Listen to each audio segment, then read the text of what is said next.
Magandang araw po mga giliw naming tagapakinig. Isa na namang kasaysayan na kapupulutan ng aral sa buhay ang inyong maririnig ngayon. Ito ay ang kasaysayan ni Ason. Isa lamang akong labandera. Walang natapos na kurso. Maaga ring pumanaw ang aking asawa. Kaya naiwan ako nag-iisa nagtataguyod sa aming anak na si Lalaine. Pakinggan po nyo ang aking paglalahad. Mang Adong, bakit naman po ganun? Amay, ako may-ari ng paupahang ito, Ason. Kaya naman magagawa akong lahat ng gusto ko, di ba? Isa pa dapat naman talaga taon-taon, magtaas ng upa sa bahay dahil, alam mo na, napakamahal na lang mga bilihin na yun. Kasi alam naman nyo, patay na ho yung asawa ko. Ako na lang ang kumakayod para mabuhay ho kami ng anak ko. Mahihirapan ho ako kung tataasan nyo ho ng 10% ang upa namin. Sorry. Problema nyo na yun. Huwag mong ipasa sa akin, ha? Alam mo, dapat kasi huwag mo lang pag-aralin yung silarin mo.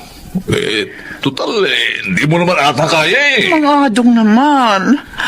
Ayaw ko humatulad siya sa akin na walang pinag-aralan. Alam mo, papayuhan kita, ha? Bigyan kita ng tip. Pag-asawain mo na lang siya na mayaman. Para pakinabangan mo, ano? Adong! Basta. Sa susunod na buwan, next month, ha? May dagdag ng 10%. Ulawain mo naman ako. Ha? Yung upa nyo, konti lang naman, 10% lang yun, kayang-kaya nyo.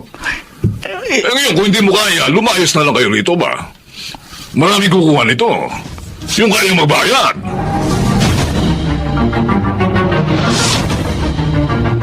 Nay, bakit hindi pa po kayo natutulog? Hating gabi na po Maaga pa kayo maglalabada. Sige na, anak. Mauna ka na. Si Mang Adong po bang iniisip ninyo? Yung mga sinabi niya kanina? Alam mo, Narinig ko pong lahat ng sinabi niya sa inyo kanina. Di na nga lang ako nagpakita sa kanya. ano? Hindi po kayong umiyak. May naisip na po akong paraan para mabawasan ang problema natin. Ano yun?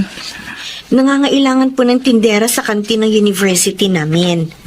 Papasok po ako doon para yung kikitain ko doon, yun na po ang panggastos ko sa pag-aaral ko. Pero baka mahirapan ka. Baka maapektuhan ang pag-aaral mo. Hindi po, Nay. Kaya ko po. Nasa time management lang po yan. Ang mahalaga, mabawasan man lang kahit paano ang kakapusang nararanasan natin. Kung buhay lang ang tatay mo, may makakatulong ako. Pero wala na po si Itay. Kaya tayong dalawa na lang po ang magtutulungan.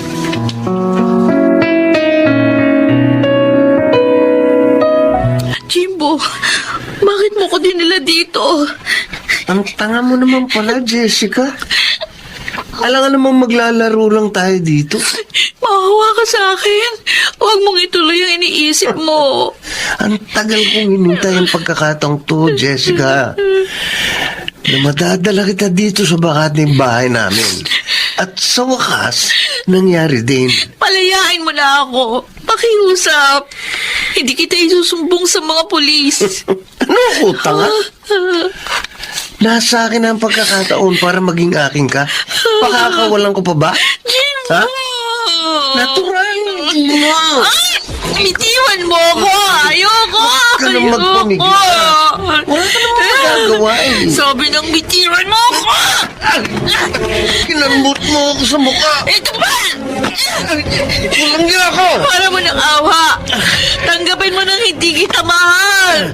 Walang niya akong babae ka. Sa lahat ng ayaw ko, yung sinasaktan ako ng babae. Ano ko? Isang suntok lang pala sa sikmura ang katapat mo eh. Ngayon, wala ka ng malay. magagawa ko na ang lahat ng gusto kong gawin sa'yo. Pagsasawaan kita, Jessica.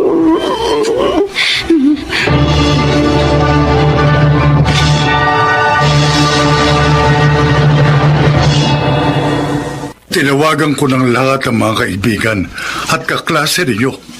Pero iisang sinabi nila, hindi nila kasama ang anak ko. Hindi ko rin po siya kasabay na umuwi, Sir Ramon. Pinabalik po kasi ako sa kantin ng university. Nasaan na kaya anak ko? Hindi niya ugaling hindi umuwi ng magdamag sa bahay. Lalo na kung hindi nagpapaalam. Ay, sandali po. Naalala ko, bago po ako umalis, nakita ko lumapit sa kanya si Jimbo at kinausap siya. Si Jimbo? Opo. Maliligaw niya? Opo. Baka itinanay niya si Jessica ko. Hindi naman po niya nobyo si Jimbo. Binasted pa nga niya yun eh.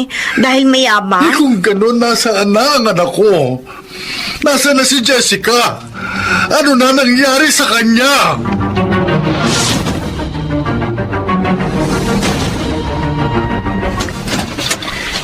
Good morning, Aling Ason. Ay, good morning din, Jimbo. Meron ka bang kailangan? May pinasasabi ba ang papa mo? Wala ho, wala. Gusto ko lang sanang magpalabas sa inyo eh. Umalis na kasi last week yung labandera namin. Ay, oo, sige, sige. Oh, mabuti nga, may dagdag kita ako eh. Salamat ho. Konti lang naman ho ito eh. Ito po sa lalagyan. Ah, sige. Dadaling ko na lamang sa inyo mamaya, ha? Naku, huwag na ho. Mapapagod pa kayo. Ako na lang ang kukuha dito sa inyo. Tsaka, eto nga po pala ang bayad ko. 1,000? Sa inyo na ho lahat yan. Pero sana po, huwag niyo sabihin kay Papa ha, na nagpalaba ako sa inyo. Ha?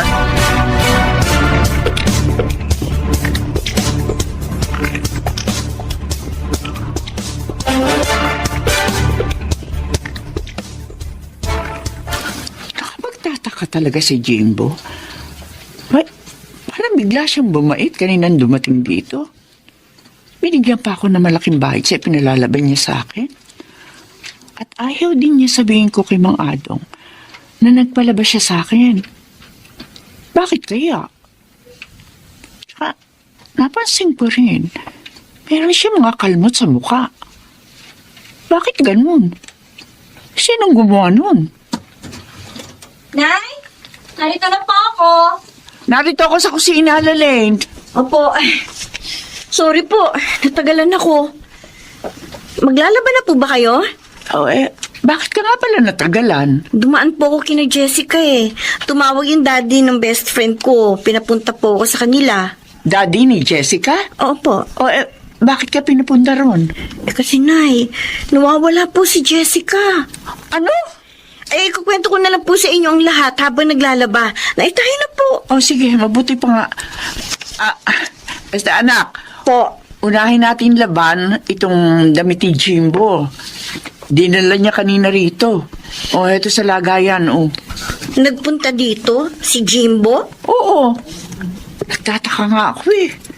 Pero parang biglang bumait. Binigyan pa nga ako ng 1,000. Bayad daw dito sa pinalalaban niya. Ay, teka. Kukunin ko na sa plastic tong dinala niya. Ay, Nay, may nahulog sa kinuha niyong labahin, no? Ha? My God! Ang nahulog! Bracelet ni Jessica! Ano? Sigurado ka ba, anak? Opo! Suot niya po ito eh. Nahuli namin siya nakita. Ay, paano napunta yan kay Jimbo? Teka, yung mga damit ni Jimbo. Anak, ang t-shirt, may dugo. Oo nga, Nay! Oh, Diyos ko! Bakit may dugo ang t-shirt ni Jimbo? May kutob po ako, Nay. May kinalaman siya sa pagkawala ng best friend ko. Baka nga. Nakita ko. May mga kalmot siya sa mukha.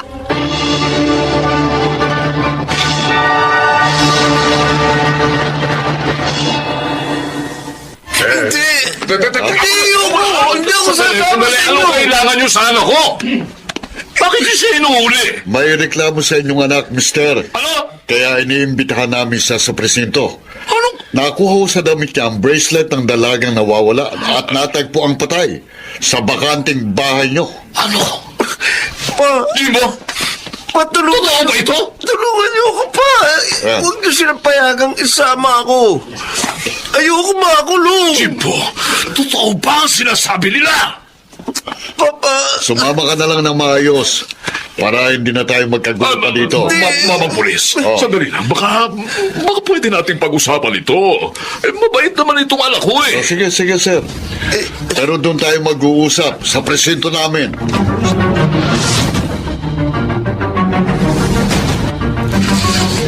Napakasakit nitong pagkikita natin, anak. Nakabalik ka nga rito sa bahay natin. Pero patay ka na. Mang Ramon, nakikiramay ho kami. Kayo pala, Son, Lalern. Nalulungkot to ako sa nangyari sa kaibigan ko. Ang walang yung Jimbo na yon. Siya ang may kasalanan ng lahat. Hindi niya natanggap ang kabiguan niya sa anak ko, kaya niya dinukot, ginahasa at pinatay. Pero, paano po napunta sa bulsa ng pantalon niya ang bracelet na suot ni Jessica? Ayon sa pag-aamin niya sa mga pulis, kinuha niya yun kay Jessica. At hindi niya namalayang nailagay niya sa bulsa niya. Kaya pala. At yung mga kalmot niya, marahil, kalmot yun ni Jessica na manlaban sa kanya. Tama ka, Son. At nang mapatay niya sa saksak ang aking anak, naisip niyang palaban sa iyo ang damit niya upang maitago sa kanyang mga magulang ang ginawa niyang krimen. Kawawa naman ang kaibigan ko. Alamot na lamang sa Diyos dahil nakita niyo mga katibayan sa krimen na yun. Ang inaalala ko ho ngayon ay si Mang Adong. Malamang ho, nagalit yun. Dahil sa pagtestigo namin labang kay Jimbo.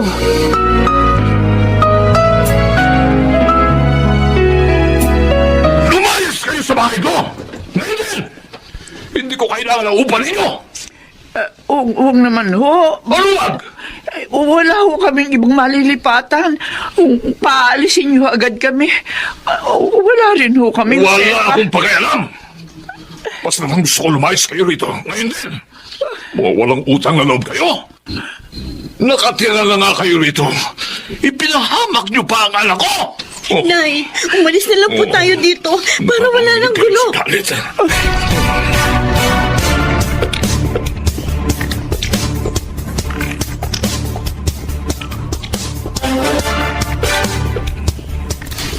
Mang Ramon, kayo ho pala.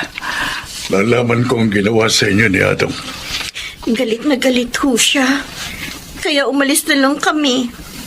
At nakituloy muna po dito sa kapitbahay namin habang wala pa ho kami magagamit para sa bagong malilipatan. Kaya nga gusto ko kayong alukin na sa bahay na tumira. Ho? Sa amin ka na magtatrabaho, Ason.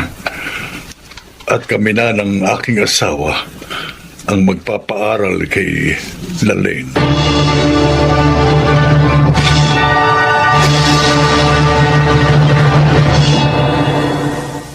At doon na nga kami tumira sa bahay ni Sir Ramon. Sa kanila na ako nagtrabaho hanggang sa makatapos ng pag-aaral si Lalaine. Sana po'y kinapulutan niyo ng aral ang aking kasaysayan. Ako po si Ason, isang dating labandera, at ito ang aking buhay. Hindi pinababayaan ng dakilang lumikha ang nilalang na may malinis na kalooban. Mga nagsiganap, Chiquit del Carmen Amor, Rosana Villegas, June Martin Legaspi, Lionel Benjamin, Bobby Cruz, at Susan Robles sa papel na Ason. Naglapat ng angkop na tunog, Jerry Mutia, sa musika ni Buboy Salonga. Supervisyong teknikal, Eric Lucero at Bong Muyar. Creative Consultant Phil Cruz. Production Assistant Anching Cruz. Ito'y mula sa panulat ni Telma Corporal Alcantara. Sa direksyon, Salvador M. Royanes. Ito ang aking buhay.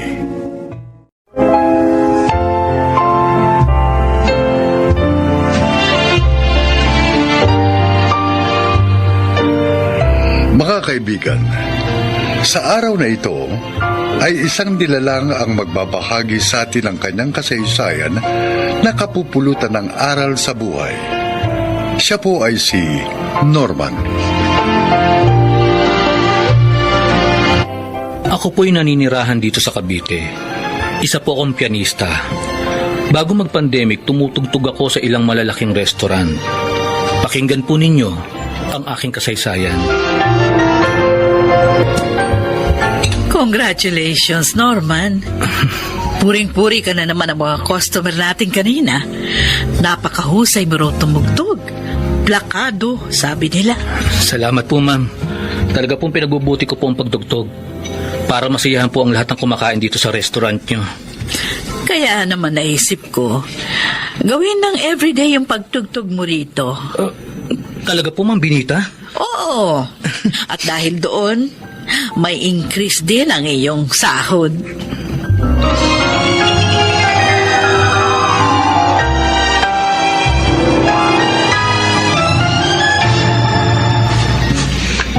Ang ganda na restaurant niyo, Alvin. Ang linis at ang laki pa. At may pianist pa. Sabi ko na sa'yo, magugustuhan mo rito eh. Ikaw lang. Matagal na kitang niyayaya pero ngayon ka lang sumama sa akin. Pasensya ka na. Alam mo naman busy ako sa studies ko eh. Oh, what do you want to eat? Bahala ka na. Hindi naman ako pihikan. At saka, mukha namang masarap ang mga food niyo dito. Right. Alvin, gusto ko sanang mag-request sa pianist ng tutugtugin niya. Can we talk to him later?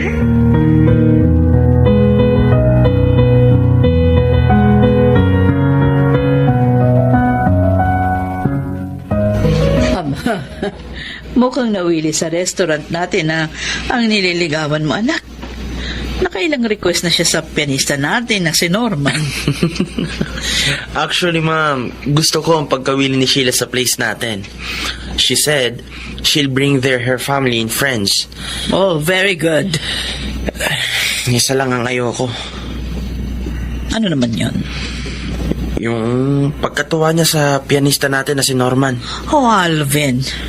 Humahanga lang si Sheila kay Norman. Yan nga ang ayoko, mami. Hindi pa nga ako sinasagot ni Sheila. May iba na siyang napapansin. Ayoko ng ganun.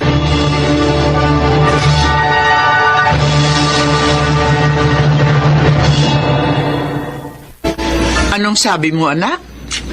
Parang galit sa'yo yung anak ng may-ari ng restaurant na pinapasukan mo? Opo, ma.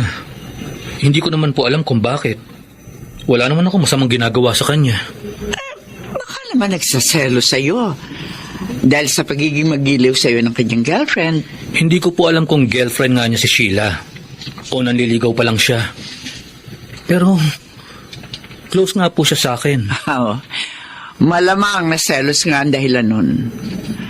Anak, hanggat maaari, umiwas ka sa gulo, ha? Lalo na nga, anak siya ng boss mo. Ma, ganun naman po talaga ang ginagawa ko. Mabait po si Ma'am Binita. Ayaw kong sumama ang loob niya sa akin. Sayang nga lang dahil hindi nagmana kay Ma'am ang anak niya. Mayabang po kasi si Alvin. At kung kumilos, akala mo siga.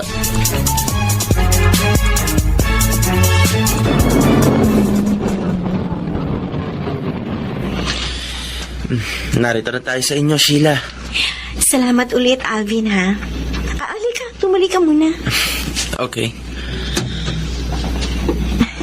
Pamimeriendahin kita. Lagi na lang ikaw ang nagpapakain sa akin sa restaurant niyo, eh.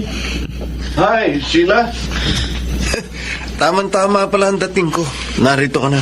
O, ikaw pala, Reden. Oh, kasama mo pala si Alvin. Oo, Reden. Nihatid ko siya. Ah, Inihatid mo na pala eh. Eh di pwede ka na umuwi.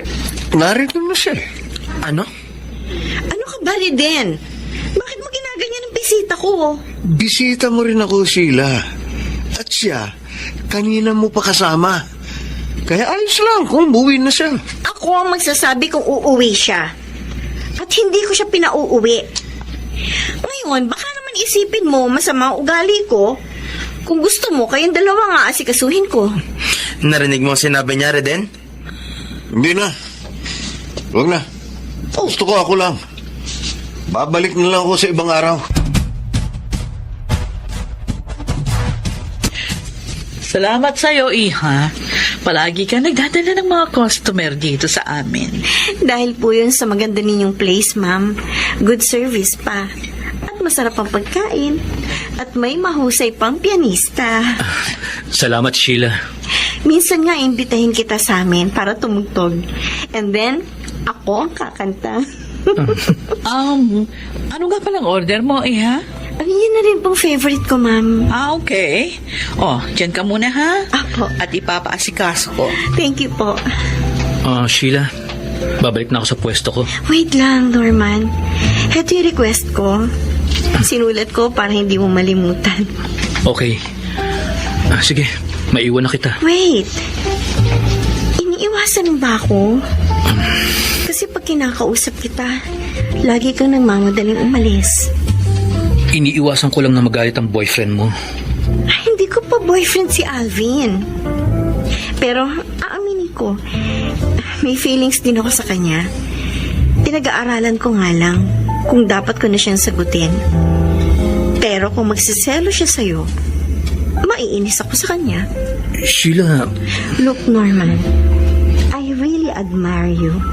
Dahil ang husay mong tumugtog. Hindi man itatanong, gusto ko maging isang concert pianist. Pero hindi nangyari. Dahil ang gusto ni na mami na tulungan ko sila sa business namin. Kaya, management ang pinako nila sa akin. ganun ba? Yeah. Pero ngayong nasunod ko na sila, naiisip ko, panahon na para gawin ko naman ang talagang gusto ko.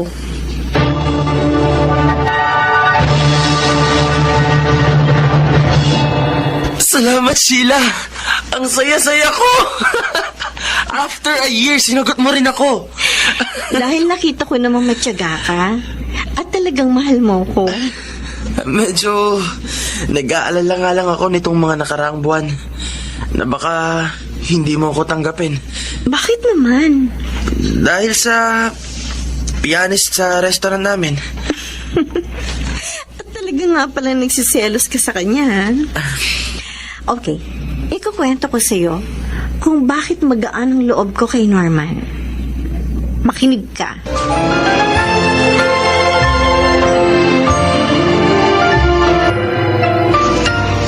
Saan ka galing, Alvin? Kanina pa narito ang food natin. Pinadagdagan ko ang food at tinawag ko rin si Norman. Ha? Bakit? Para sabayan tayong kumain. Alvin? Ngayong girlfriend na kita, gusto kong patunayan sa'yo na inalis ko na ang selos ko sa kanya. Oh, I'm happy to hear that. Ang sweet niyo naman. Nakaakbay ka pa kay Sheila, Alvin. Natural, girlfriend ko na si Sheila. Totoo yun, Reden. Sana, tanggapin mo na lang ng maluwag sa loob mo ang lahat. Pwede ko namang gawin yun, Sheila. Pero gusto ko munang turuan ng leksyon ang mayamang na ito. Patalim! Ito ang masasabi ko sa'yo, ha? Na hindi mo ako dapat kinalaman. Kailangan makainis na. Hindi ka pwede tumakas! Ano ang nagutan mo ang pagsaksak mo kayo, Ivy?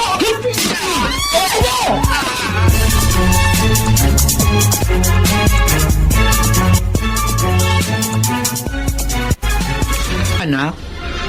Oh, kumusta na ang anak ng boss mo? Pinuntahan kita rito para samahan ka. Ginagamot pa po siya ng mga doktor, ma. Oh, anak, bakit ka umiiyak? Nang buhatin po namin siya kanina. lalo ko po nakita ang tama ni Alvin. At doon ko rin po nakita na may balat siya sa dibdib. Anong kaugnayan nun sa pagluha mo? Ma, may balat din po sa dibdib ang kapatid kong si Alvin na matagal na nawalay sa akin. Buhat po ng ampunin niyo ako. Ano?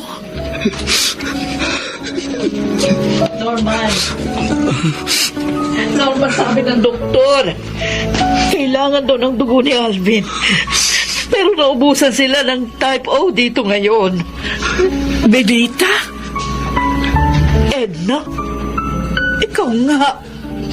Magkakilala po kayo? Oo, anak. Siyang kasabay ko noon. Ang siyang umampon sa kapatid mong si Alvin.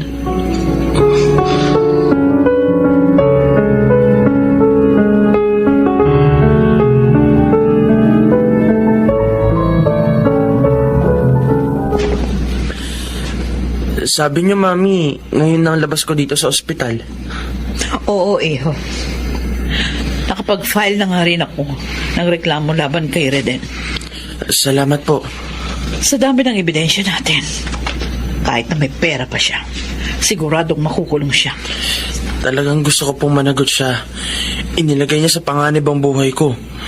Buti na lang at may nag-donate ng dugo para sa akin. Totoo yan, Iho. Mami, gusto ko pong makilala at mapasalamatan ng tumulong sa akin. Oo, kasama ko na siya. Halika na rito. Alvin, kumusta na ang pakiramdam mo? Norman? Ikaw? Siya nga, Iho. Siya ang nagbigay sa'yo ng dugo. Ang iyong Kuya Norman. Ang iyong kapatid. Kapatid ko? Oo, Alvin. Ako ang kuya mo. Nagkahiwalay tayo sa bahay ampunan nung ampunin tayo ng magkaibang pamilya. 7 years old ka pa lang noon. At ako naman, 12. Naaalala mo ba kapatid ko? Oo, Kuya. Hindi ko nakakalimutan yun, Kuya Norman. Salamat sa Diyos. Niloob niyang muli tayo magkita. Alvin, kapatid ko.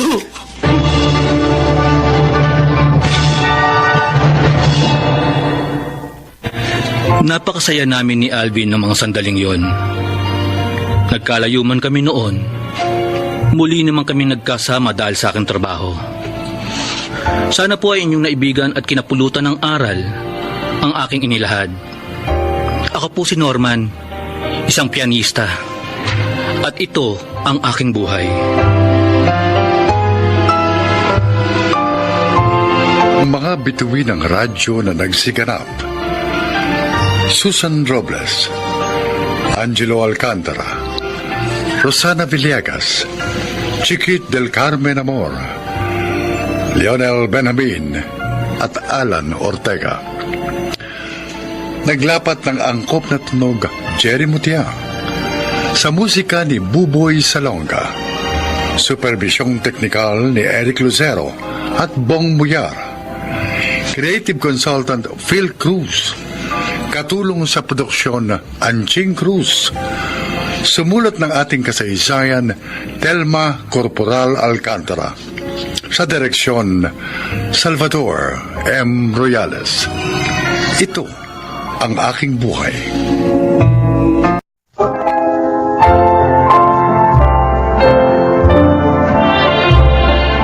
Mga kaibigan, maririnig ninyo ang kasaysayan ng isang binata na muntik nang mapalayo sa kanyang mga magulang. Siya ay si Darren. Mahirap lamang ang aming pamilya. Ngunit dahil sa tulong ng kaibigan ni Inay at Itay, nakatapos ako ng kolehiyo dito sa Maynila. Dito na rin ako nagkaroon ng maayos na trabaho. Maganda naman ang pagtitinginan namin ng aking mga magulang. Ngunit dumating ang panahong nasira yun.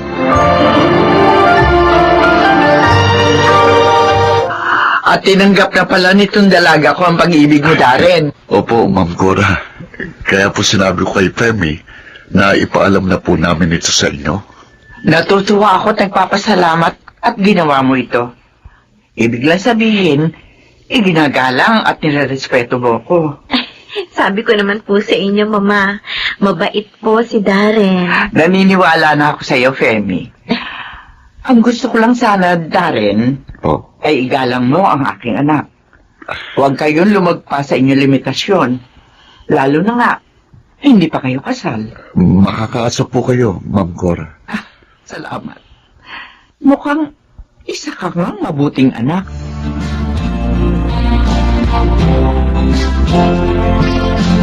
Kaya naman parang ibang sigla mo ngayon ah. Sinagot ka na pala ni Femi. Oo, mahal na mahal ko siya, Kevin. Siya ang babaeng gusto kong makasama habang buhay. Aba, mukhang nangangamoy kasala na. Ang bilis ah. Ayoko nang patagalin pa eh. Gusto ko na siya makasama. Kaya ang bala kong yayain na siyang pakasal. Oh? Total, may ipon na rin naman ako at maayos na trabaho. Aba, naku dapat pala malaman na yan ni na Aling Lita at Mang Homer. Ha? Hindi, wala akong planong sabihin sa kanila. Ano? Oh, bakit naman? May problema ba kayo ng mga magulang mo? Galit ako sa kanila eh. Ilang buwan ko na nga silang hindi pinadadalhan ng tulong. Ha? Oh, bakit naman, Darren? Kailangan nila ang tulong mo. Kasalanan nila. Kaya bahala sila.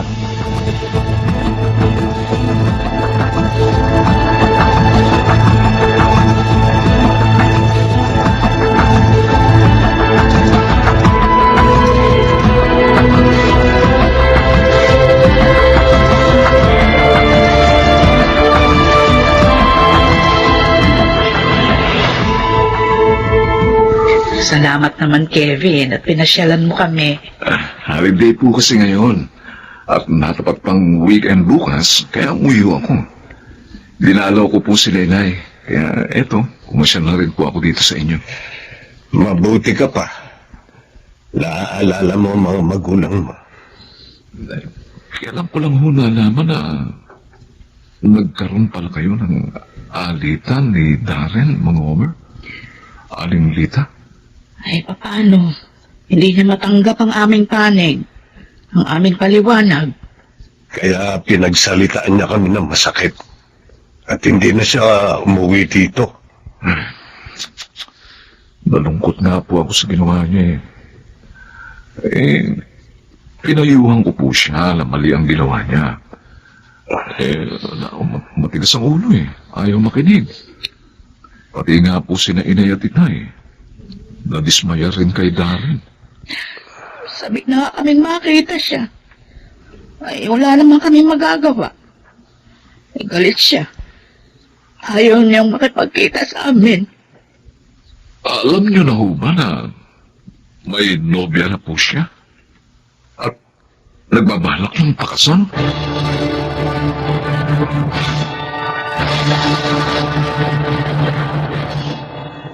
Oh, bakit hindi mo ginagalaw ang pagkain mo, Lita? Naalala ko lang ang anak natin, Homer. Kasi paborito niya ang ulam na ito. Huwag mo na siyang isipin. Magkakasakit ka lang kung lagi kang malulungkot at iiyak. Ay, hindi ko maiwasan. Saan ba tayo nagkulang ng pagpapalaki sa kanya? Sinikap naman natin na palakihin siya na may kagandahang asal. Eh, bakit ay kaganon? Nadala siya ng kanyang paniniwala. Higit na naging matimbang sa kanyang puso ang paniniwalang yon kaysa sa pagmamahal niya para sa atin. Maunawaan pa kaya niya tayo? Yun ang idalangin natin sa Diyos, Lita.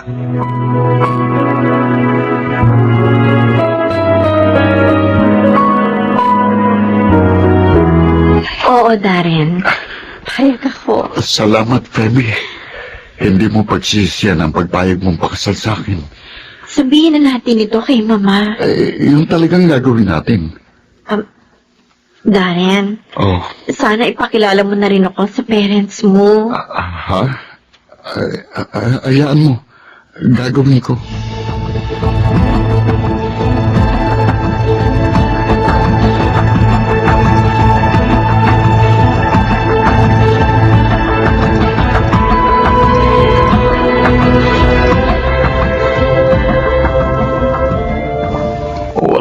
talagang balak na papuntahin dito sina Aling Lita at Mang Homer?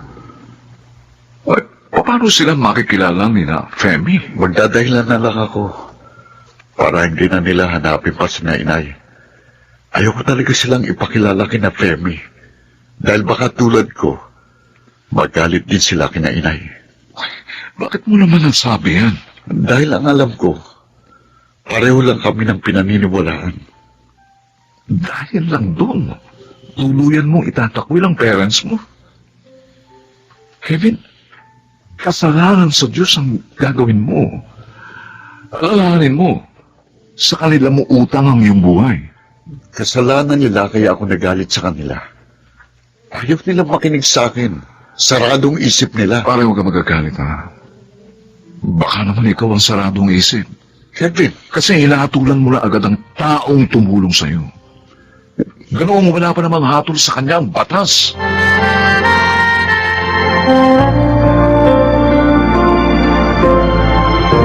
Darren, anak. bakit kayo na pa rito? Sabik na kaming makita ka. Kaya nagpunta kami dito. Kumusta ka na? Ilang buwan ka lang hindi dumadalo sa bahay. Hindi ka rin nagte-text o tumatawag man lang. May sinabi na ako sa inyo noon, hindi ba? Darren, hanggang ngayon ba naman? Galit ka pa rin sa amin? Tapos na yun. Hindi ba pwedeng kalimutan na natin? Hindi kayo nakinig sa akin. Anak, yun ay dahil mali ka naman. Walang kasalanan ng kaibigan ko. Napatunayan na niya yun sa korte. Isa pa, tayo ay may kalayaang paniwalaan kung anong ibig natin. Bakit ka nagagalit sa amin? Pero hindi naman kami nagalit sa iyong pinanindigan. Kung nakinig kayo sa akin, maaaring hindi kami nabigo. Talaga bang mas mahalaga na sa iyo ang ibang tao kaysa sa amin ang mga magulang mo? Umalis na kayo. Marami pa akong gagawin. Darren! Halika na, Alita. Halika na. Umalis na tayo. Pinagsarahan na niya tayo ng pinto. Excuse me po. Oh, Bakit po nariya kayo sa labas? galit sa amin ang anak namin. Kaya uuwi na kami. Ho? Kayo po ang parents ni Darren? Oo, hindi. Bakit po siya nagalit sa inyo?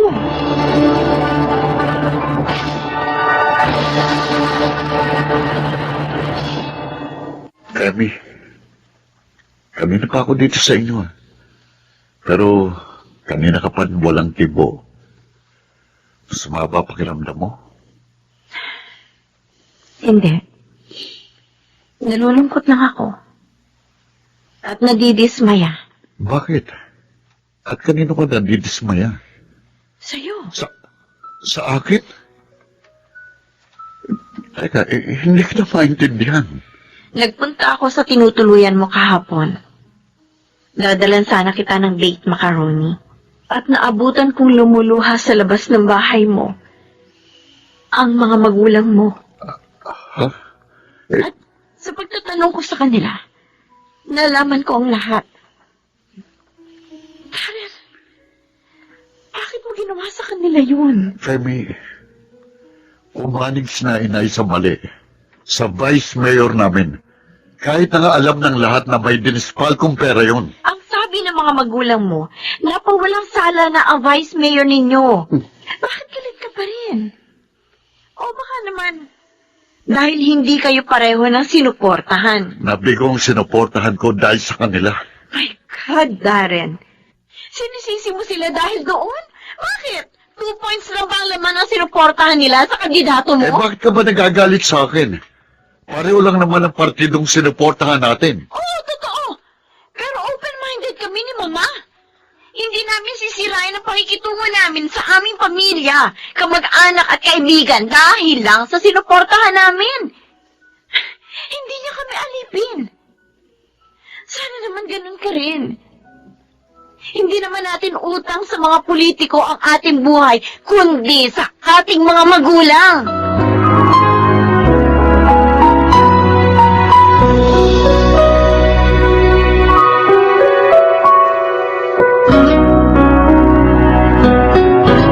Tama ang mga sinabi mo sa kanya, anak. Oh, anong sabi niya? Hindi po siya kumikibo. Maya-maya nagpaalam na. Ay, nawa, magliwanag ang isip niya dahil sa mga sinabi mo. Dismayado po talaga ako sa kanya, ma. Akala ko pa naman, mabuti siyang anak. Hindi pala. Biro nyo, pinagkaitan niya ng tulong ang parents niya dahil lang sa naiinis siya. Minsan talaga, anak. Natatalo na silakbo ng damdamin ng tao. Kaya nga tayo na higit na nakauunawa, ay siyang dapat na magpaliwanag sa kanila. Tulungan natin sila na mapagtagumpayan at labanan ang silakbo ng damdamin iyon.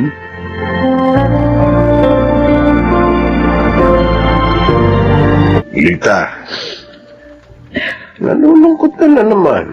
Siyempre, hindi mo naman may aalis sa akin yun, Homer. Nasasaktan pa rin ako. Ay, maaalala ko ang ginawa sa atin ni Daddy. Yun din naman ang nadarama ko. Pero nagpapakatatag ako at umaasa na magliliwanag din ang isipan ng ating anak. Nay, Tay, Homer, si Darren narito. Darren, anak, patawarin po ninyo ako, Nay. Tay, sa mga masasakit na ginawa't sinabi ko sa inyo. Nadala po ako ng silakbo ng damdamin ko. Kinailangan pa ang ibang tao upang maliwanagan ako. Patawad po. Mahal na mahal ka namin, anak. Nay, Kahit nasaktan mo ang aming damdamin. Hindi ka namin matitiis. sapat na sa amin na hindi ka nagalit at nauunawaan mo na kami.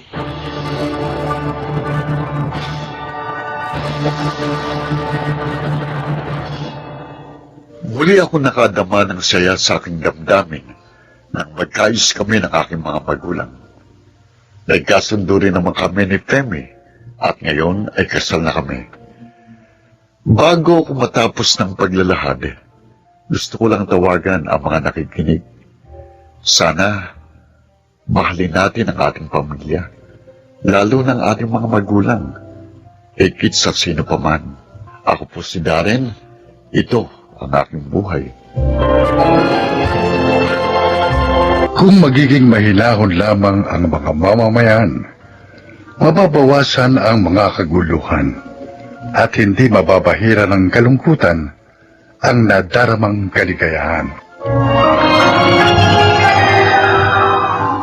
Mga nagsiganap, Rosana Villegas, Lionel Benamin, Chiquit del Carmen Amor, Julie Gaspi, Susan Robles, at Phil Cruz sa papel na Darren.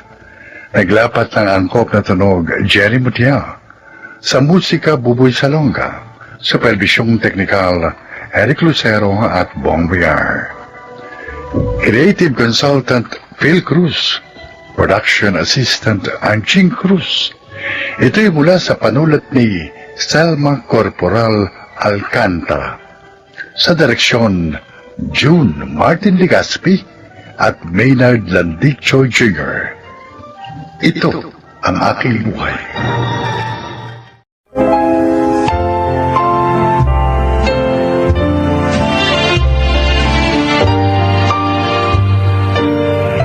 Mga kaibigan, sa araw na ito ay isang nilalang ang magbabahagi sa atin ng kanyang kasaysayan na kapupulutan ng aral sa buhay.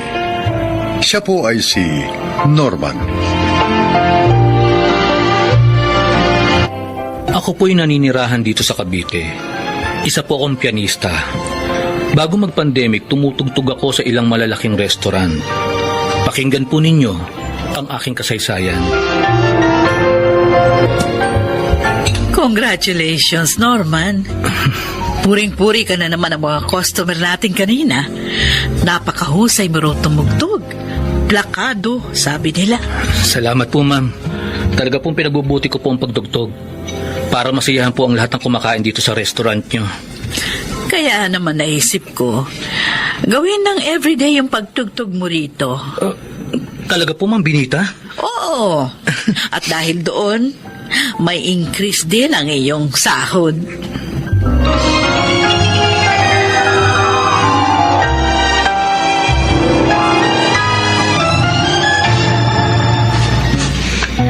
Ang ganda na restaurant niyo, Alvin. Ang linis at ang laki pa. At may pianist pa. Sabi ko na sa'yo, magugustuhan mo rito eh. Ikaw lang. Matagal na kitang niyayaya pero ngayon ka lang sumama sa akin. Pasensya ka na. Alam mo naman busy ako sa studies ko eh. Oh, what do you want to eat? Bahala ka na. Hindi naman ako pihikan. At saka, mukha namang masarap ang mga food niyo dito. Right. Alvin, gusto ko sanang mag-request sa pianist ng tutugtugin niya. Can we talk to him later?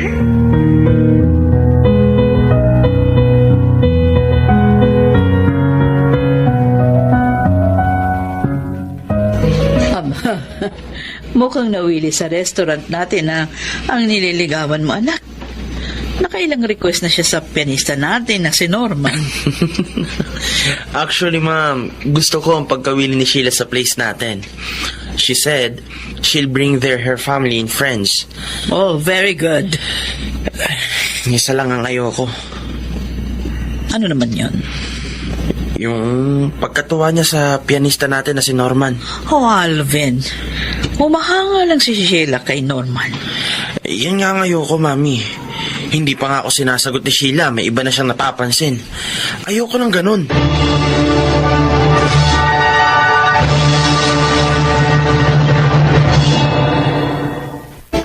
Anong sabi mo, anak?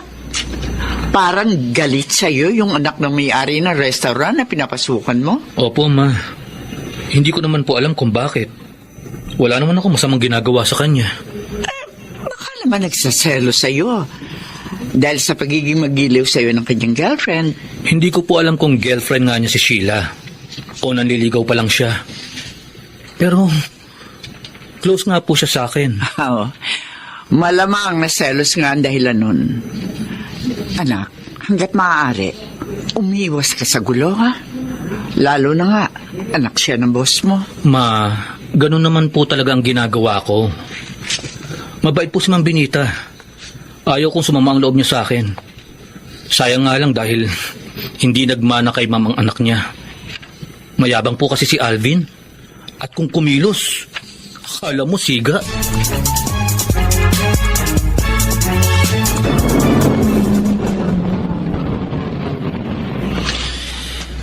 Narito na tayo sa inyo, Sheila. Salamat ulit, Alvin, ha? Halika, tumali ka muna. Okay.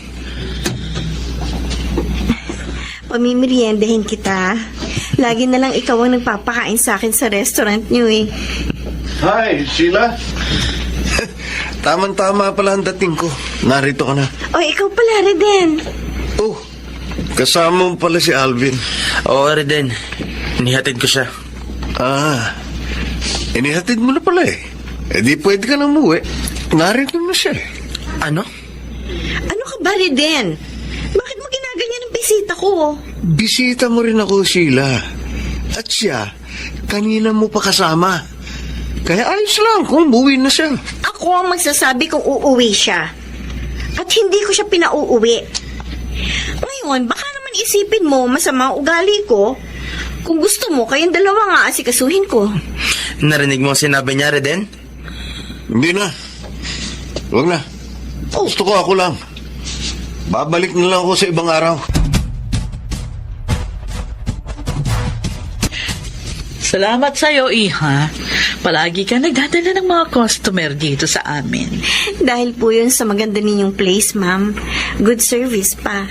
At masarap ang pagkain. At may mahusay pang pianista. Salamat, Sheila. Minsan nga imbitahin kita sa amin para tumugtog. And then, ako ang kakanta. Ano nga palang order mo, Iha? Yun na rin pong favorite ko, ma'am. Okay. Oh, dyan ka muna, ha? Apo. At ipapaasikaso ko. Thank you po. Sheila, Babalik na ako sa pwesto ko.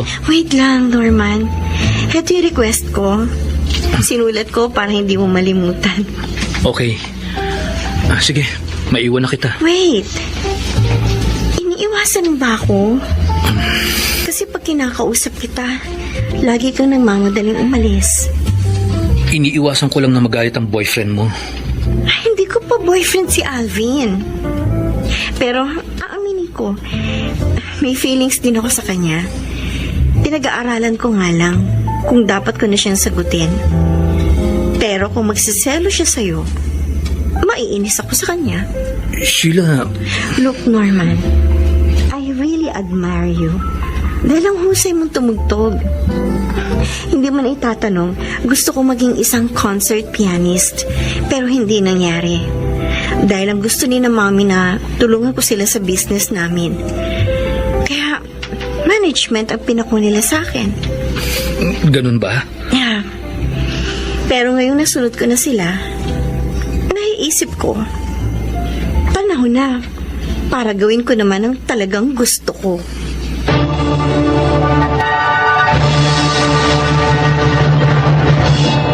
Salamat, Sheila! Ang saya-saya ko!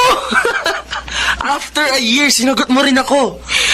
Dahil nakita ko namang matyaga ka at talagang mahal mo ko. Medyo nag-aalala nga lang ako nitong mga nakaraang buwan na baka hindi mo ako tanggapin. Bakit naman? Dahil sa pianist sa restaurant namin. At talaga nga pala nagsiselos ka sa kanya, ha? Okay, ikukwento ko sa'yo kung bakit magaan ang loob ko kay Norman. Makinig ka.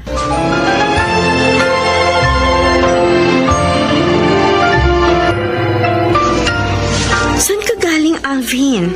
Kanina pa narito ang food natin. Pinadagdagan ko ang food at tinawag ko rin si Norman. Ha? Bakit? Para sabayan tayong kumain.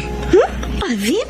Ngayong girlfriend na kita, gusto kong patunayan sa'yo na inalis ko na ang selos ko sa kanya. Oh, I'm happy to hear that. Ang sweet niyo naman. Nakaakbay ka pa kay Sheila, Alvin. Natural, girlfriend ko na si Sheila. Totoo yun, Riden. Sana, tanggapin mo na lang ng maluwag sa loob mo ang lahat. Pwede ko namang gawin yun, Sheila. Pero gusto ko munang turuan ng leksyon ang mayamang na ito. Patalim! Ito ang masasabi ko sa'yo, ha? Na hindi mo ako dapat kinalaman. Kailangan makainis na. Hindi ka pwede tumakas! Ano ang nagutan mo ang pagsaksak mo kayo, Ivy?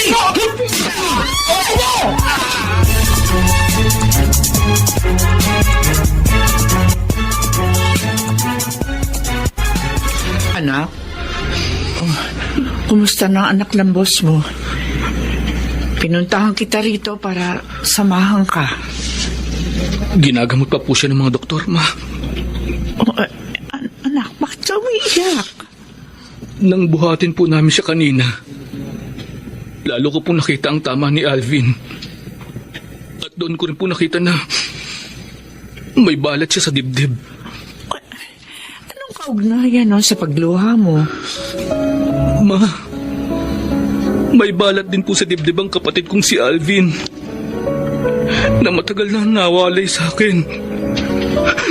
Buhat po ng ampunin niyo ako. Ano? Norman, sabi ng doktor, kailangan daw ng dugo ni Alvin. Pero naubusan sila ng type O dito ngayon. Benita? Edna, ikaw nga. Magkakilala po kayo? Oo, anak. Siyang kasabay ko noon. Ang siyang umampon sa kapatid mong si Alvin.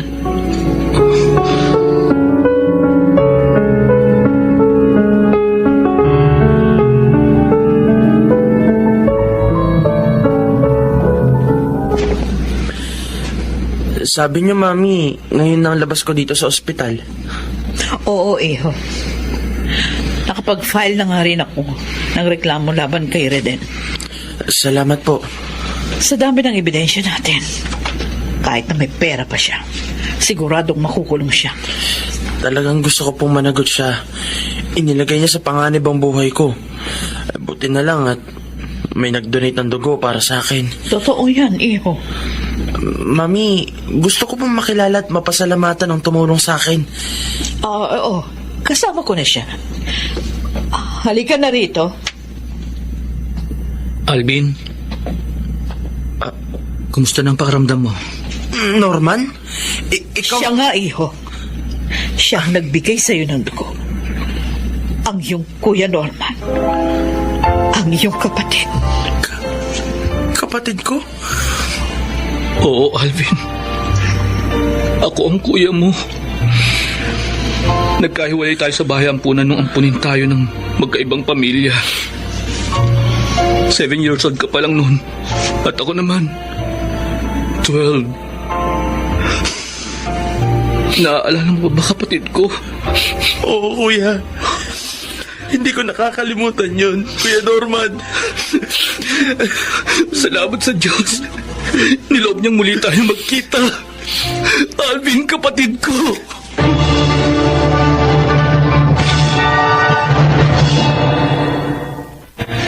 Napakasaya namin ni Alvin ng mga sandaling yon. Nagkalayo man kami noon, muli naman kami nagkasama dahil sa aking trabaho. Sana po ay inyong naibigan at kinapulutan ng aral ang aking inilahad. Ako po si Norman, isang pianista. At ito ang aking buhay. Mga bituin ng radyo na nagsiganap. Susan Robles, Angelo Alcantara, Rosana Villegas, Chiquit del Carmen Amor, Lionel Benjamin at Alan Ortega. Naglapat ng angkop na tunog Jerry Mutia. Sa musika ni Buboy Salonga. Supervisyong teknikal ni Eric Lucero at Bong Muyar. Creative consultant Phil Cruz. Katulong sa produksyon Anching Cruz. Sumulat ng ating kasaysayan Telma Corporal Alcantara. Sa direksyon Salvador M. Royales. Ito ang aking buhay.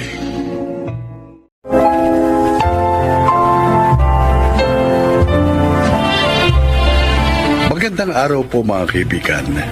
Minsan pa, isa na namang kasaysayan ang kapupulutan nyo ng aral sa buhay. At inyong marinig ang kwento ni Karisma. Mahirap lamang kami. Dahil sa kahirapan, namatay si inay nang hindi nalulunasan ang karamdaman niya. Kaya nang magkasakit ako ng malubha, ay labis ang pag-aalala ni Itay. Tay, ano pong sabi ng doktor? Ano raw po yung sakit ko? Anak, may sakit ka raw sa puso at kailangan mo nang maoperahan. Paano po yun? Wala naman po tayong pera. Akong bahala, anak. Gagawa ng paraan ng Itay. Lahat gagawin ko, mabuhay ka lamang. Ayaw pong mamatay. Hindi mangyayari yun. Magtiwala ka sa Diyos. Dito ka muna, ha? Aalis lang ako sandali. Saan po kayo pupunta? Maghahanap ako ng makakatulong sa atin. Babalik din ako, anak.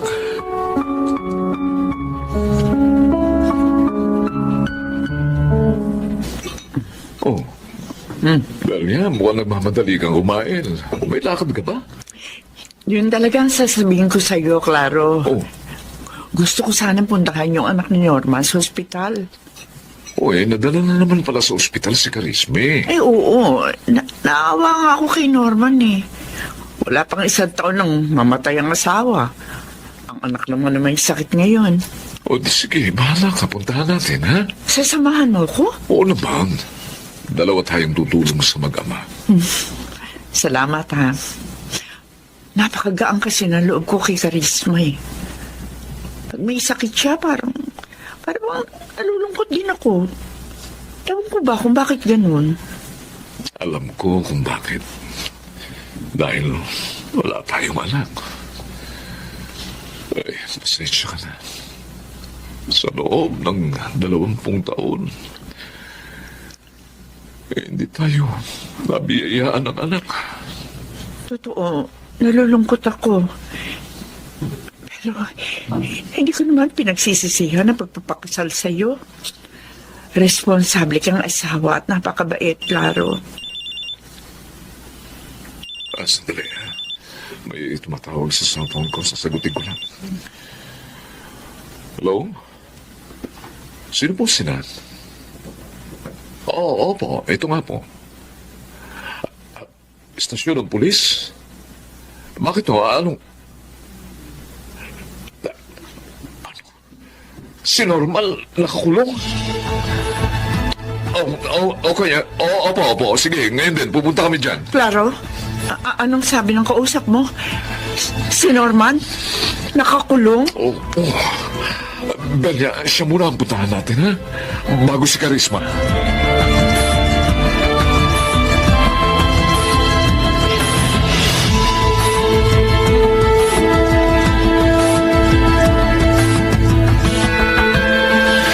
Sir Claro, Ma'am Bella, salamat po sa pagpanito. Norman, bakit mo ginawa yun? Bakit mo pinatay ang matandang yun? Nakita kong kumuha ng malaking halagang matandang yun sa bangko. Natukso po akong kunin sa kanyang pera Oh, Diyos ko. para ho sa operasyon ni Karisma. Pero nalaban ho ang matanda, kaya nasaksak ko siya. At ang masakit, namatay siya. Hindi ko po gustong mangyari yun. Pero lang nakangad ko para po sa aking anak.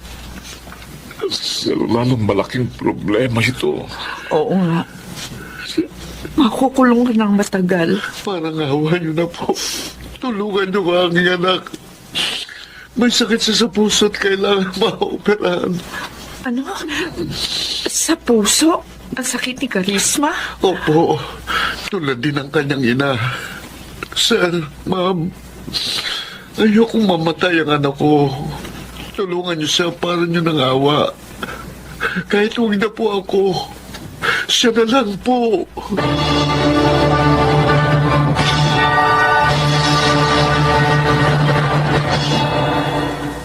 Karisma? Amelia? Sir Claro? Kayo po pala. Wala pa pong tatay ko eh. Nakausap namin siya, Karisma. At ibinilin ka niya sa amin. Po? Bakit po ako pinilin? Nasaan po si Tay? May mahalagang pinuntahan ng tatay mo. Habang wala siya, kami muna mag-aalaga sa'yo. Umalis po siya nang hindi nagsabi sa akin. Bakit po ganun? Babalik din ang tatay mo. At huwag ka mag-alala. Hindi ka namin pababayaan. Oo nga, Karisma. Kami ang bahala sa'yo. Ipagagamot ka namin.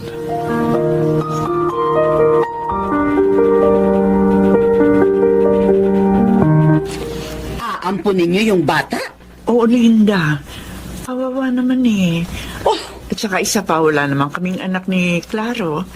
Kaya okay na rin yun. Magkakaroon kami ng anak. Kaya lang, hindi kaya magkaroon kayo ng problema sa kanya balang araw? Bakit naman? Anak siya ng kriminal. Mabait na bata si Karisma. Tungkol naman sa kanyang ama, hindi gusto ni Norman ang ginawa niya. Natukso lamang siyang gawin yon dahil nga ibig niyang iligtas ang buhay ng kanyang anak. Ang sakit na yung kasi ni Karisma. Ang siya rin pumatay sa asawa ni Norman. Oy, kayo ang bahala. Pero kung akong tatanungin nyo, hindi ako mag-aampon ng batang hindi maganda ang background.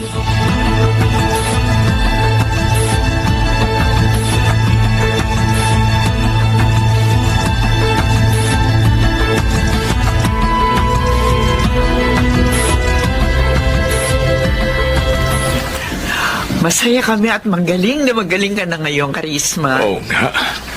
Sa pasukan, pag-aaralin ka na namin, ha? Talaga po? Oo. Para magkaroon ka na magandang kinabukasan. Salamat po. Kaya lang, si Itay, hanggang ngayon, hindi pa rin siya bumabalik. Nasaan po ba siya? Babalikan po ba niya ako? Karisma, hindi namin alam kung kailan makababalik ang itay mo. Bakit niya po ako iniwan? Hindi na po ba niya ako mahal? Mahal na mahal ka niya, Karisma. Pero may nagawa siyang pagkakasala na kailangan niyang harapin. Ano po ang nagawa ni Itay? Sabihin niyo po sa akin. Please po.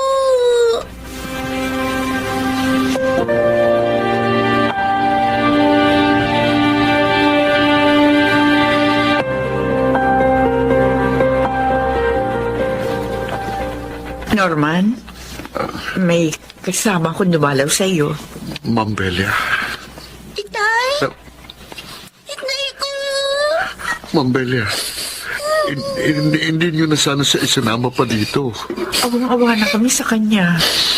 Kaya sinabi na namin ang lahat. Matapos siyang gumaling sa kanyang sakit. Ayaw niya na po ba akong makita, Itay? Anak, gustong-gusto kitang makita. Gustong-gustong makasama. Pero alam kong hindi na mangyayari yon dahil sa nagawa kong kasalanan. Anak. Magpakabait ka sana kina Ma'am Belly at Sir Claro, ha? Mahalin mo sila at paglingkuran.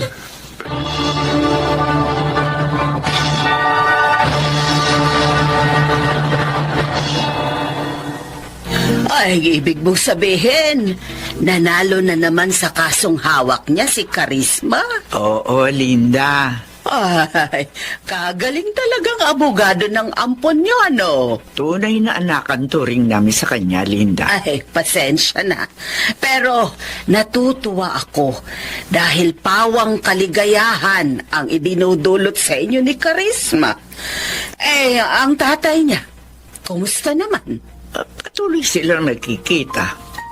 Hindi naman namin ipinagkakait sa mag-ama ang magkita.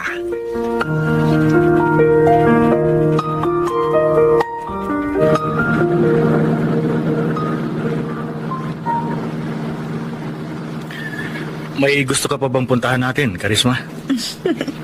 Mukhang nasa mood kang samahan ako today, Ronnie.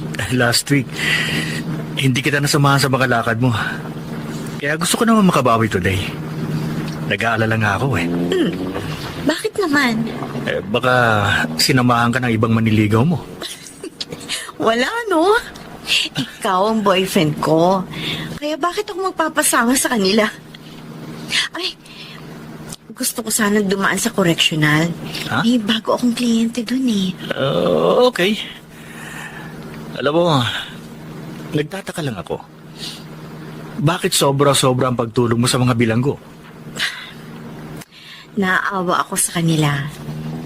Kasi yung iba sa kanila, hindi kayang kumuha ng abogado at nakagawa ng pagkakasala dahil sa kahirapan.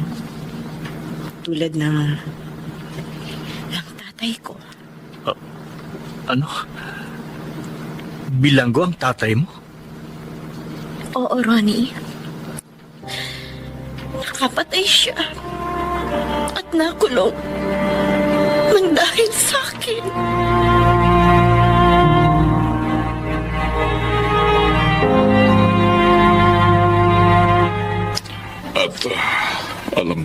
na ni Ronnie ang lahat. Oo, klaro. Ipinagtapat na ni Karisma. Anong nangyari? Nagbago ba siya sa ating anak? Matutuwa ka. Walang nagbago sa damdamin niya kay Karisma.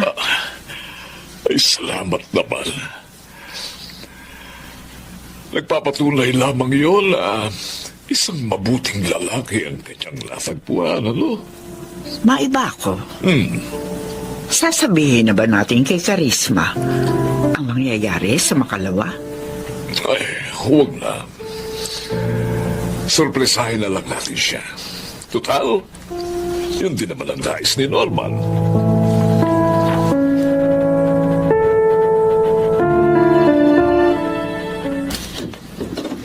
Mami? Daddy? Narito na po ako. Karisma, anak.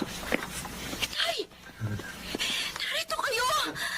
Malaki na ako, anak. Hindi ko lang sinabi sa iyo nung uli nating pagkikita.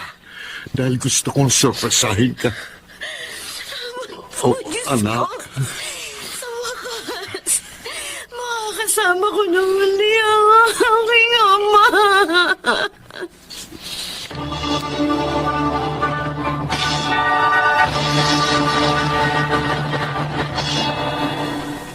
Muli kong nakasama si Itay. Nilimot namin ang mapait namin nakaraan. Naunawaan naman kami ni na Mami Belia at Daddy Claro. Sana po ay inyong kinapulutan ng aral ang aking kasaysayan. Ako po, si Karisma. At ito ang aking buhay. Mapait man ang nakaraan, maaari pa rin maging matamis ang kinabukasan. Huwag lamang mawawala ng tiwala sa dakilang lumikha. Mga nagsiganap, Phil Cruz, June Martin Legaspi, Susan Robles, Jenaline de la Cruz, Maynard Landicho Jr., at Chiquit del Carmen Amor sa papel na Karisma. Naglapat ng angkop na tunog Jerry Mutia, sa musika Buboy Salonga, supervisyong teknikal Eric Lucero at Bong Biar, creative consultant Phil Cruz, production assistant Anching Cruz. Ito'y mula sa panulat ni Telma Corporal Alcantara, sa direksyon Salvador M. Royales. Ito ang aking buhay.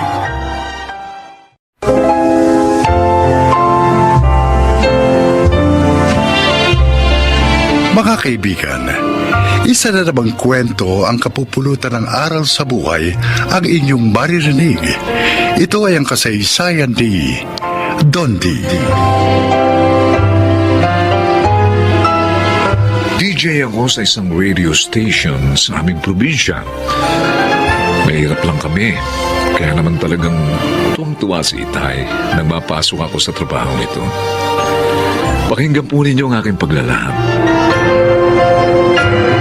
Monica, para sa akin ang relong ito. Oh, yes, Dondi, my love. Pero, my love, ang mahal nito, ang mahal nito. Oh, it's okay. Alam mo naman, handa akong gumastos kahit magkano. Basta para sa'yo. Ang sweet mo talaga. Oh, because you always make me happy. Oh, Dondi, kung wag ka na lang kayo mag-program ngayon, sumama ka na lamang sa akin, ha? Naku, pero napapadalas na ang pag-absent ko eh. Baka naman magalit na sa akin yung program manager namin. Don't worry, my love. Monica. Ako mismo magpapaalam sa iyo sa kaibigan ko, station manager nyo, para hindi makapalag ang program manager nyo.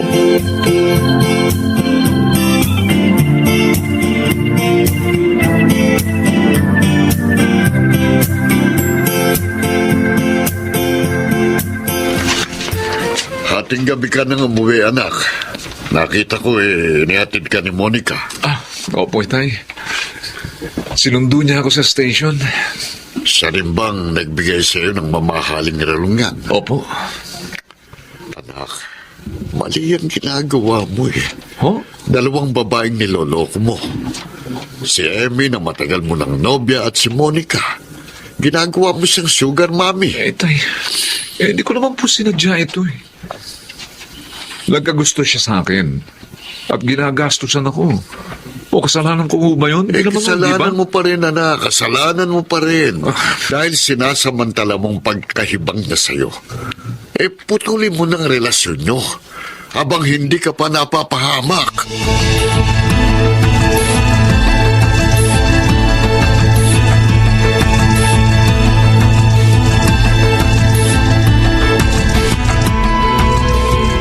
Kung hindi pa kita pinapunta dito, di mo ko dadalawin. I'm sorry, Emmy. Naging busy ako sa station eh. May dalawang kasama ako na nag-leave, kaya yun, akong isa sa pumalit sa trabaho nila. Baka naman naging abala ka lang sa mga listener mo na naloloko sa'yo. Ito naman, hindi naman totoo yan. Di ba sabi ko sa'yo, nagbago na ako.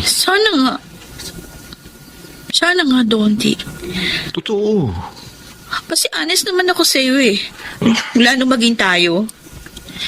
Sana, maging tapat ka rin sa akin.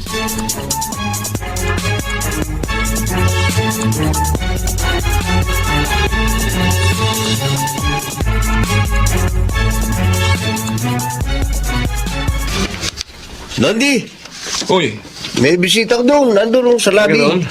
Ay, sino?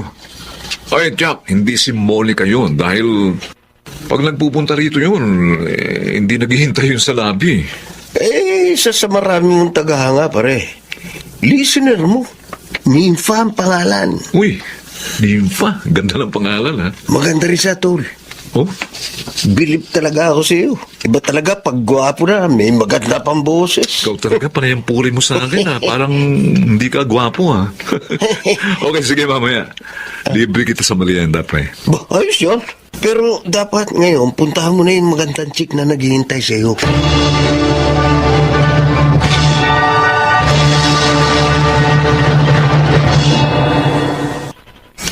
Sobrang saya ko talaga, DJ Dondi. Dahil sumama ka sa akin mag-dinner. Yan naman talaga ang gusto kong mangyari. Ang mapasaya ka ngayong birthday mo. You know what? Hindi ka lang basta gwapo at maganda ang boses. Kind, sweet, and gentleman pa. At ikaw naman, ang ganda mo. Di bagay tayo. Baka naman magalit ang BF mo. Oh, I'm single, Dondi. Kaya, pwede tayo.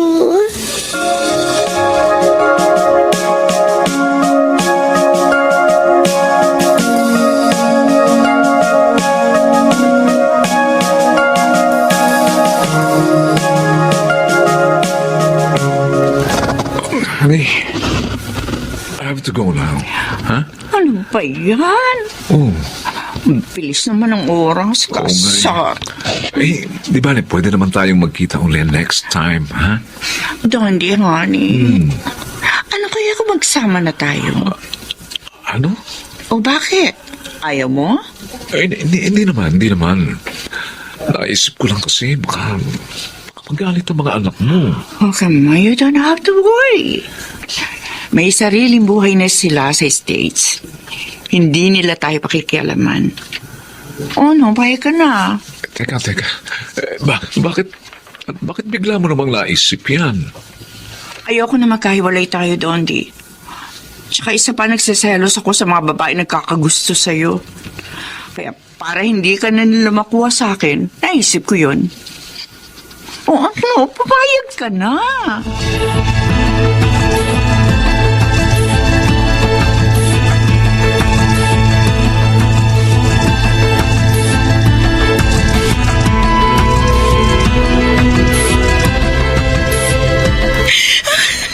Ang sama mo, Donti.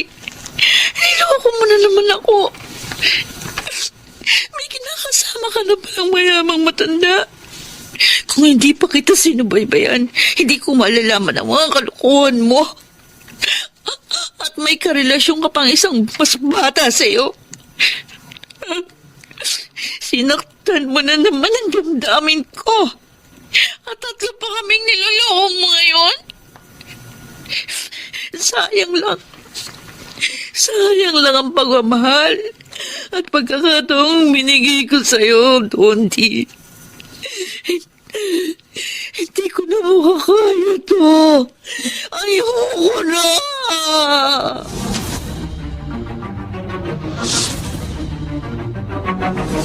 Pre, ang ganda ng tsikot mo. Lalo ba akong gumugwapo? Oo, tol. Marami na naman tsika madadapa sa'yo niyan. Binili ba para sa'yo yan ni Monica? Oo naman. Pre, hindi naman ako makakabili ng ganito kamahal na car. Sakita lang natin dito, di ba? Oo nga. Ang laki na ng gastos ng matandang museo. Alam mo, parang Ricky, pinakikinabangan naman niya ako ha? Oo, napaliligaya ko siya. Lalo na nga ngayon, magkasama na kami. Uy, paano si Emmy?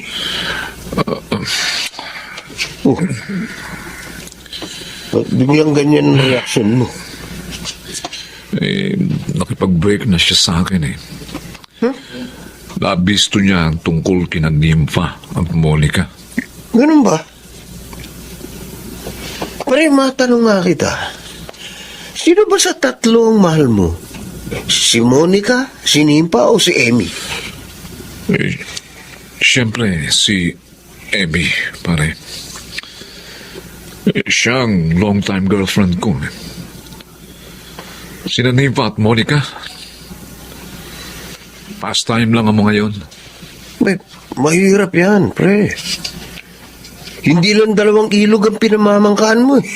3 pa. Baka lumubog ka niyan.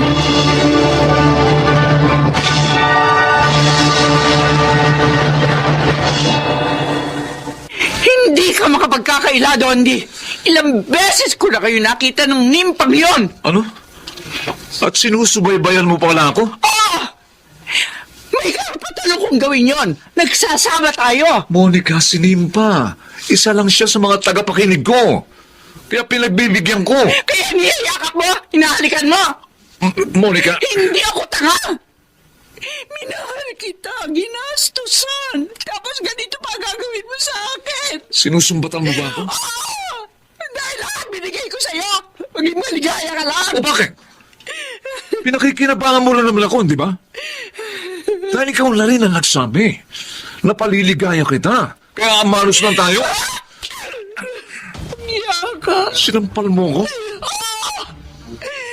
At hindi lang yan ang gagawin ko sa'yo. Dahil sa panluloko mo sa akin. Ako kong malit na bote. Ibubuhos ko sa'yo. Monica! Bagay sa'yo doon. Masira.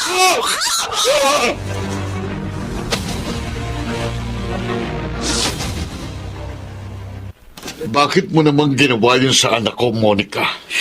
Dapat lang sa kanya yon. Manluloko siya. Hindi makontento. Sana hiniwalayan mo na lang siya. Para ano? Para maging malaya siya? Hindi, Mang Homer. Dapat sa kanya parusahan. Kaya ginawa ko yon. At kung dahil doon makukulong ako, handa akong tanggapin yon.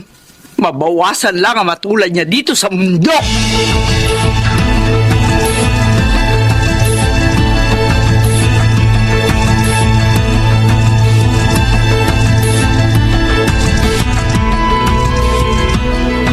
Eto na anak ang pagkain mo. Halika't susubuan na kita. Ewan ko kumain tayo. Anak, lagi mo na lang ginagawa ito. Masamang madalas na magpalipas ng gutom. Gusto ko lang mamatay. Huwag mo sabihin yan. May kabuluhan ka pa dito sa mundo. Kasalanan ko, Itay. Kasalanan ko kaya ako sinapit ito. Hindi ako nanganig sa iyo. Ngayon wala na lahat ng mga magagandang katangian ko. Ang mga ilagaan sa akin, Itay. Wala na.